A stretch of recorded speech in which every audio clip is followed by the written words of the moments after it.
पूर्व सीएजी विनोद राय ने अपनी किताब में तत्कालीन प्रधानमंत्री मनमोहन सिंह को निशाना बनाया। यूपीए कार्यकाल में हुए घोटालों के बारे में जिक्र करते हुए राय ने लिखा है कि उन घोटालों को रोकने में नाकाम रहे डॉक्टर मनमोहन सिंह को उनकी जिम्मेदारी से आजाद नहीं किया जा सकता। यह किताब सितंबर में रिलीज होनी है, लेकिन उससे पहले ही इस पर सियासत शुरू हो गई है। 1,86,000 करोड़ का कोयला घोटाला, 1,76,000 करोड़ का 2G घोटाला, 70,000 करोड़ का कॉमनवेल्थ घोटाला।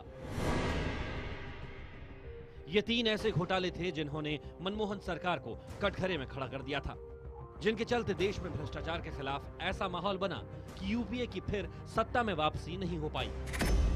इन घोटालों की ऑडिट रिपोर्ट जिस शख्स के दौरान देश के सामने आई वो थे पूर्व सीएजी विनोद राय।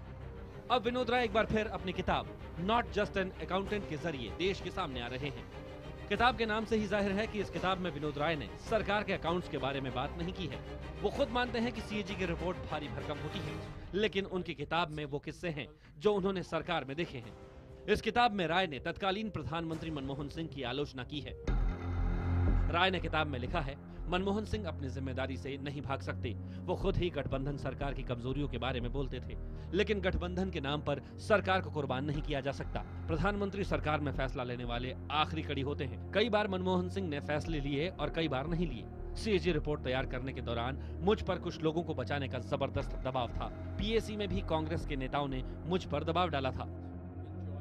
विनोद राय के इस सनसनीखेज आरोपों ने बीजेपी को कांग्रेस पार्टी पर हमला बोलने का एक और मौका दे दिया है। कोई आश्चर्य नहीं है, क्योंकि जो यूपीए सरकार के टाइम में सोनिया गांधी की जो वर्चस्व थी, उसकी जो पर्सनालिटी थी, उस कारण से कई ब्यूरोक्रेट्स पर प्रेशर होते थे।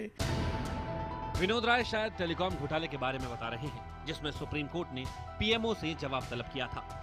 साथ ही कोयला घोटाले में भी पीएमओ का नाम आता रहा है, क्योंकि उस वक्त कोयला मंत्रालय प्रधानमंत्री के पास ही था। कॉमनवेल्थ घोटाले में भी प्रधानमंत्री पर अपनी आंखें मूंद लेने का आरोप है।